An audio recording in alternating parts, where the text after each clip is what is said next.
What is up, guys? My name is Thorn, and welcome back to another tutorial, or RPG Maker tutorial.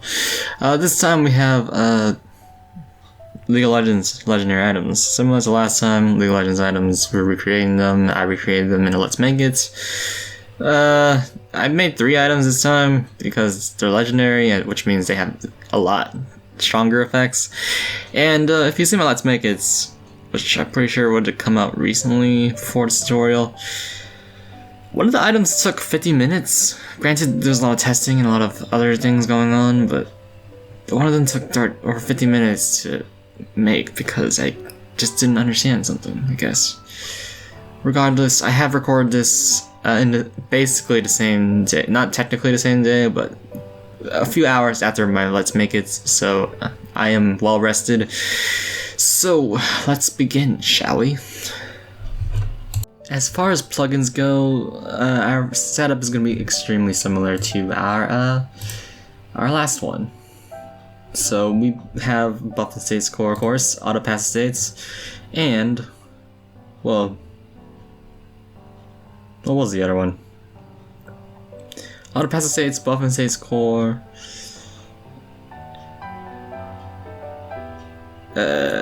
skill core. Battle Engine Core, but by technicality. We actually probably don't need Battle Engine Core for this one, so I guess technically Buff&States Core and Auto Passive States. But regardless, we do have another one here, and that'll be Absorption Barrier. Absorption Barrier will be used for one of the items because they do involve a barrier. That's pretty much all you need to know. I did add segmented gauges, but that's because it was easier to, I guess, display health percentages, I guess. But, or health, well, you'll see it come into play later. It's not going to be that important, but I'm just letting you know that I did implement, or did add segmented gauges. Besides that, the tips and tricks I used for this tutorial include, well, there's one, Thorn hostage, which to a stronger degree than before, because I did have to learn about origin instead of target or user. I did have to use origin quite a bit for the last one, I believe. And then I did get some help from an RPG Maker forum question, so I'll be linking that as well in the description. So with that said, I believe we can start with the first item, which I believe, I don't remember. It's not Force of Nature, it's the other one. I'll tell you when we get started. The Collector is the item we'll be covering first. I literally had to look at my text document for that. The Collector is actually going to be the easiest effect we'll be recreating because actually it's a pretty simple effect, straight and to the point. There was one thing I had to try to learn about, but otherwise, yeah, it's pretty simple. Tell you the Collector, it's a gun. But that's not the point here. The point here is that its effect involves if the target that the user damages has been left at less than 5% max HP. So if they damage them and, well, again, they have less than 5% max HP, they will be instantly defeated. And also the user will, or the player will gain 25 gold. In this case it would be the player because it's not really a 1v1. With that said, our effect is actually very simple. We're going to be using custom savage effect through our Buff&States Core. Set it up like this, custom savage effect of course. Target start damage pop-up. This may seem trivial, however this is actually kind of important. Well, that's not that important. Basically we're showing the initial damage that the attack does because we'll be having the target gain another basically they're gonna be taking 2 times damage, and at some point we're gonna need to start damage pop up. For some reason I needed to put one before, or at least put one for the initial damage instead of the bonus damage, which is strange. But all in all, if you don't need this, you don't need it. So, but it did seem necessary for me for some reason. We're having 2 variables here, starting off with per. We're gonna be dividing the target's HP and the target's max HP. We'll be checking if the target, we'll be checking the target's current. Oh yeah, target's current, or the target's HP percentage after the damage has been dealt to them. Establish effect is after damage is executed, so I'm pretty sure. Actually, technically, I think we do have to set up a thing where we check if damage is physical or if the damage is actually damage. So you'll probably have to put some damage check conditional branch. But we'll be checking if their HP percentage, of course. We'll be having their variable for damage or DMG, and we'll be having that equal to target HP, just a flat out target HP. Because if per is less than or equal to 0.05, which we have here in this conditional branch, the target will be getting HP equal to minus damage. So they'll be having all their health be destroyed because they'd be dead. We're gonna have a little animation, which is like a fire effect, and that'll be it for the conditional branch. The last thing we have here is game party, $game party gain gold. In this case, collector, every time you get a kill using this method, you get 25 gold. This is basically what this script call is doing, and it's actually pretty simple. I have tested it out, and apparently, yes, it does give you 25 gold, I'm pretty sure. I checked it myself using conditional branches. But regardless, I believe that's all for the collector. Again, you probably have to use a conditional branch where you're checking damage.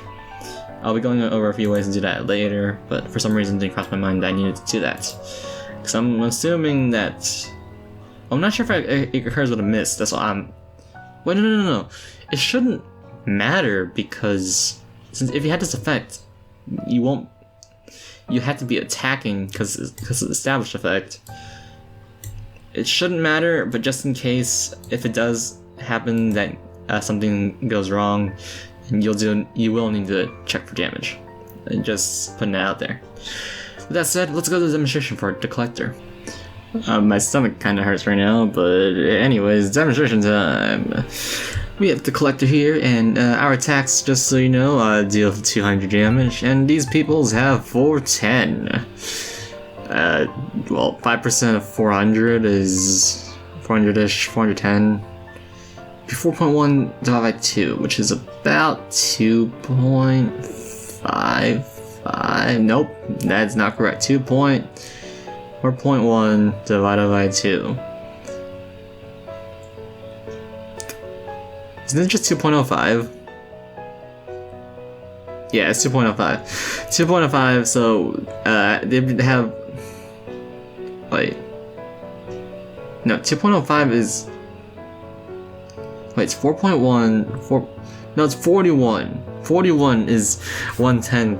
Is 1/10, which means it's like 20 something. Okay, so they should be less than. Sorry, had a little moment there. Alright, so our attack deal. Well, we got a hit first. That is a problem actually. So it says damage pop up. I think I should have made the conditional branch something like. I probably should have made the conditional branch not have damage pop out at all. So if you're hearing this now, you should probably remove that, because it does seem to show it twice if you don't have the collector effect. So we're gonna hit it one time and hit this Ash one more time, and it should kill because they will be less than 10 HP, which is less than 5% of their HP. See, that works. The 200 thing doesn't really work because it's showing it twice. I don't think anyone's gonna understand what's happening here because I don't understand it. But we're gonna do 200 here, and it's not 400 again. So we're gonna do it one more time. And that's it. That's the collector for you. The collector be doing some weird stuff, but that'll be all for this demonstration. Next item, here we come. You know, sure, that one wasn't that complicated. However, as you can tell, the next one requires 3 states, which I'm not sure that's something I'm really gonna be happy about, because we'll be using an artificial timer using one of these states, and I'll be showing you how to do it, because we don't. I mean, as opposed to an actual timer we could be doing, this one's kind of important because well, there's a lot we gotta do here. Force of Nature. This state itself will be our base state, so we'll be applying that to an actor. Force of Nature is as follows: taking magic damage by a stack of Steadfast, which doesn't really apply here. We're just calling it Force of Nature effect. Which no, we're just having a little state counter using Buff&States Core. We don't really call it anything. Temporarily up to 6 stacks. Temporarily in this case would be 3 turns. That'll be determined with our timer. So with our timer, you can actually do whatever you want, technically. Being immobilized grants 2 additional stacks, however. That is something we will be covering eventually, because that'll be quite important. When at 6 stacks, we'll be gaining a 10% bonus agility and 20% magic reduction boost. That's actually pretty simple, and not all things considered. Alright, so let's get into the meat of things. Custom battle effect. Because this is an auto passive granted state, we will need to establish the effect upon entering a battle. The user will be setting state counter for this particular state to 0. This is so we can have our starting number of stacks be a 0, so we can have it increase whenever we want, or decrease, of course.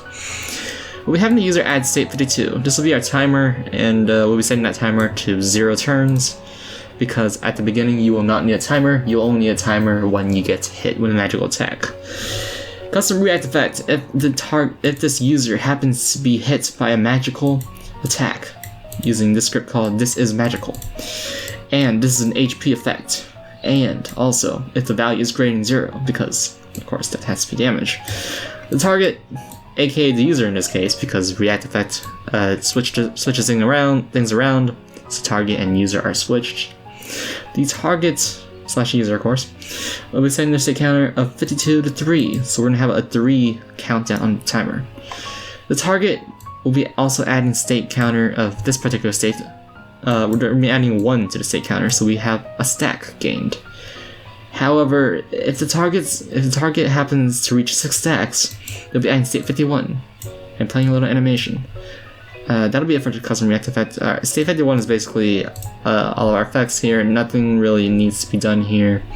No auto removal, just plus 10% agility, plus 20% magic damage reduction, which is just subtracting 20%, 100%. You know, nothing too special. Timer, however, is a bit strange. This timer will reset upon the user taking magic damage. We're going to have custom regenerate effects, so we can have it each time the user would regenerate.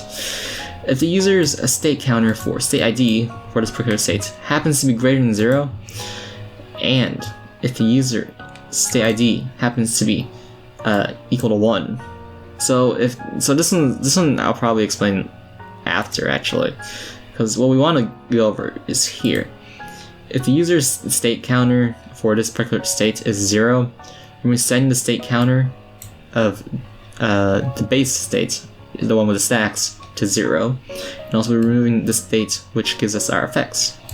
Now what we want to do before that, I'm not sure what was actually there, but what we want to do before that, however, is if the user's state counter, of course, greater than 0, if it's equal to 1, when we're having animation, this will be showing off when the user's timer will be reset and then all their stacks go away. We'll be adding to the state counter of state ID, this particular state. That does not seem right. No, it is right. It is right. If it's greater than 0, it'll be subtracting 1. That is right. So we'll be subtracting 1 from the timer, and then again, if it hits 0, we'll be removing the state and setting the state counter. We do have to cover something else because we do have to go over immobilization states, but that'll be it for this little section. Or at least part 1 of Force of Nature. Hey y'all, I was originally just gonna be talking about stun here, but actually I had to make a few changes, and after even going to the demonstration part and recording that, I did realize I had to make more changes. So we're gonna be covering all that in one little section. Going first stun, of course, which is the focus of this particular section. Basically, for Force of Nature, you're only going to be needing this little conditional branch for now. Well, that was what the original plan was.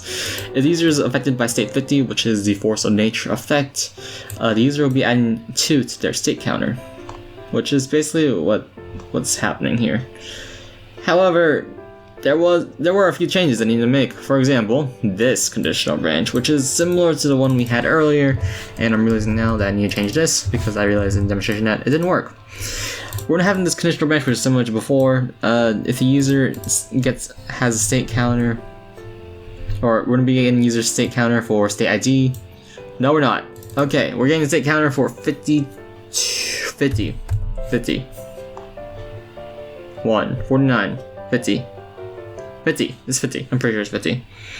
If the state counter for state 50, which is our, of course, force of nature base effect, is equal to 6, you don't really need to greater equals. So I changed it, but you don't really need it because I'll be talking about something else later. The user will be adding state 51 and starting animation 53. That's basically what we're changing here. Changing the target to user, and then you can just copy and paste that, and you should be good to go. However, one thing I did not change, but you should be changing, is basically you want to set this.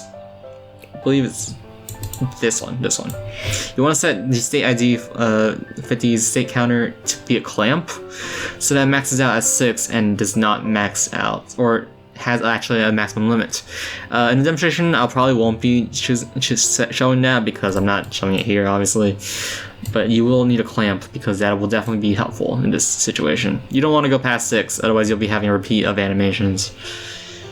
Although you might be still having a repeat of animations. I could use an architecture branch to check if the user has a state, but in this case I don't really need to. But if you want to get less annoying, you'll probably want to have conditional branch checking if the user has that state already. And animation wise, you can do a lot of conditional branches for a lot of stuff, so you can probably do that.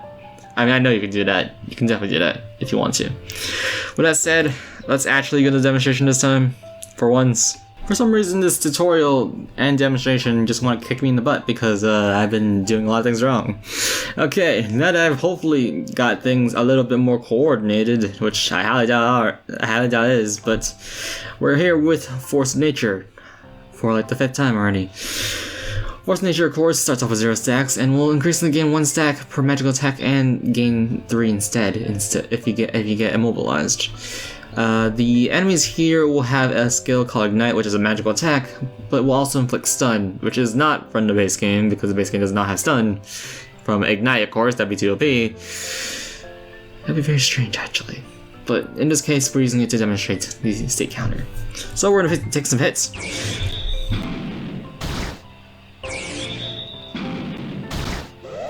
And our effect has procced. We have reached 6 stacks, which means that we get a little temporary boost. Now, in the background, it may not be as obvious, but there is the timer ticking down. It has just reached 2 turns. Here's 1 turn, and there's a reset. It was a delayed reset, granted, but it was definitely a reset. If you're not sure what's going on behind the scenes, of course, you can watch my Let's Make It. Random plug. But my Let's Make It does go more in depth. It does indeed work. I have checked it in Let's Make It. But regardless, we shall go on to the next item, which I believe is the final one, Fimbulwinter. I believe the last one's Fimbulwinter. Oh boy. Fimbulwinter is an interesting little status effect here, because we're not doing anything within its note tag box. Like, no kidding. We're doing it within our immobilization states. So, immobilizing enemy costs. Consumes 3% MP to grant a 100-200 baseline level plus 5% of MP barrier for 3 turns. However, the shield's power will actually increase by 80% if there's more than 2 enemies. Or if there are 2 enemies or more. In the original game, or in League of Legends, it'll be if there are 2 or more nearby enemies, but in this case, it'll be just if there are more than 1 enemy alive. If there's more than 1 enemy alive. I made that same mistake when I was writing the description. I said R instead of is. And also, this will only activate if you have 20% or more max MP. Pretty beefy effect here, but of course, it's only when you immobilize the enemy. Anyways, for the sake of being not as complicated, I will not be covering cooldowns in this one. That'd probably be broken, but there are definitely a lot of ways you can do cooldowns. For example, what we did with Force of Nature, what I did with Hextech Alternate in the previous tutorial, and of course you can refer to Yanfly's tips and tricks on Bubble Wrap, I believe it was called. I will not be covering that for Fimbulwinter. Just putting it out there. I think I just had too much energy drain from trying to create Fimbulwinter. Going on to the stun states, and of course any other immobilization states you might have. we have a little note here, which is basically, while the original calculation for the shield is 100 to 200, with this calculation it'll be around 101 to 200, which isn't a big deal, but it's definitely something I should mention, because I always happen, because whenever I try to tweak numbers a little bit, I probably should tweak them more, but with what I have now, it'll be either 101 to 200, or if I tweak this number right here, it'll be 100 to 199, which isn't what I want, but you could probably tweak some numbers around to actually get 100 to 200. With that said, let's go to Fimbulwinter's effect, which is of course the second part of the state. If the origin, which is the person who inflicted the state, is affected by state 53, aka if they have the Fimbulwinter effect. This is important actually, because if the enemy has the Fimbulwinter effect, I'm not sure what's going to happen with them, because they don't have levels, so that's something I do ask that you consider. We're going to have another variable here, another var per, again, because I use per as in percentage, but it doesn't really matter what you use, of course.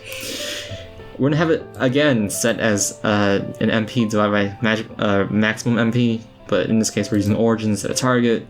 If per is greater than 0.2, so if you have 20% or more MP, we're going to have a variable called var mana, which is going to be equaling to max.ceiling of origin MP times 0.03. So this is going to be how much we're going to be subtracting after being able to use this effect.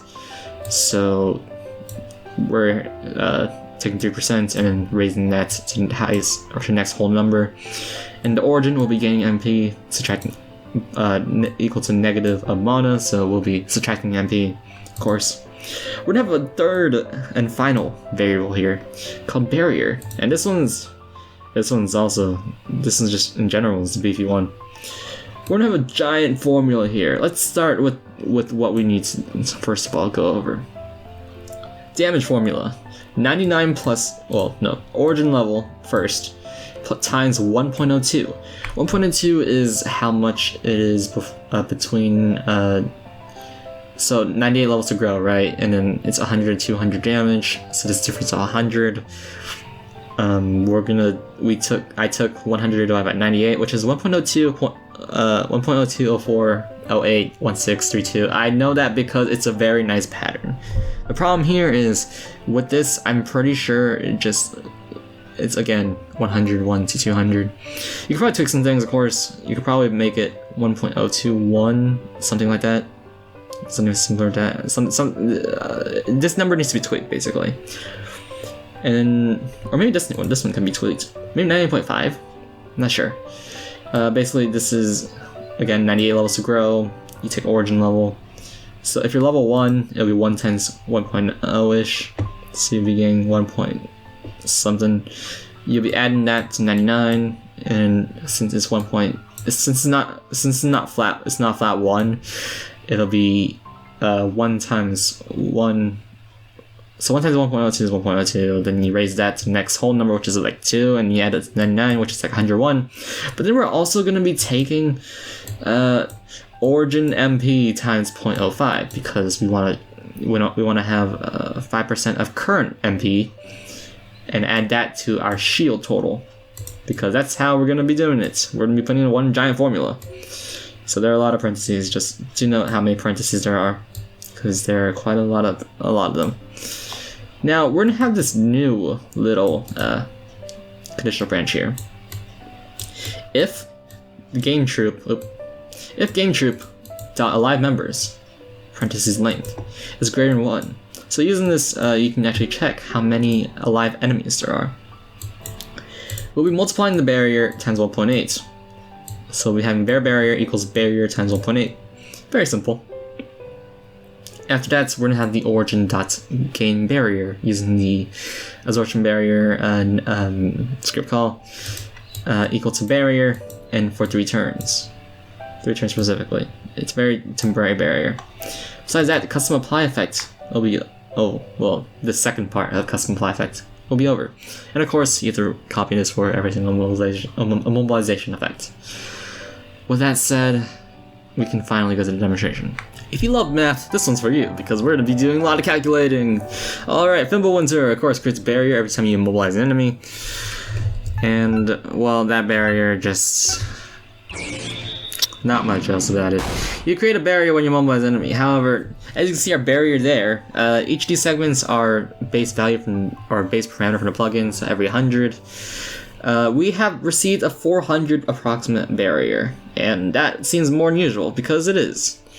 There are 2 enemies on the field here, which is why we get an around 400 barrier. Otherwise, we'd be getting about a 200 barrier. So calculating it, it's 100, 200 based on level. 200 is about level 99, plus a 5% MP, so that's about 40-ish. As you can see, we lost some MP there, of course, because it costs a little bit of MP. So we use some more MP for that. We also... wasn't there something else? I think that's it. Yeah, it's just origin MP and based on level. At level 1 it does happen to be about, well, it happens to be 100. And you add your MP, and of course, if there's 2 or more enemies, you get a 1.8% increase, and that's pretty good. I don't really know how else to explain this, because it's just math stuff that you don't have to worry about, or the player doesn't have to worry about. So I don't really have to go too specific, even though I did just go too specific. I believe that'll conclude the demonstration, as well as most of the tutorial. So yeah, let's go to the outro. Hey, Runefire the outro here, and thank you all so much for watching. I know Fimbulwinter is a bit beefy, but honestly, it's still easier than the last one where I had 7 minutes on Hextech Alternator. And also, I didn't even talk about cooldown that much, so I just talked about ways you could make a cooldown, so that probably would have raised it to like 8 minutes. But yeah, this is another tutorial coming in December. I'm not sure if Superworld stuff is going on still by the time this is uploaded, because I'm recording this at December 15, 2 AM. Besides that, yeah, that sounds about right. The 50th tutorial, I do have an idea for. Is that it's not going to be League of Legends, or if it is going to be League of Legends, it'll probably be later. I do have a small idea for 50. So not a big idea for number 50, a very small idea. But I feel like it might be very helpful if I can try to recreate the effect, or create the effect actually. I'm not even basing it off anything. With that said, yeah, that'll be all. I don't think I need to say anything else for this one. Just, I've been recording a lot of RPG Maker stuff and trying to prepare them so I can quickly try to do 50 in December. Because again, quite a few projects. Alright, with that said, I will see you guys next time. Bye.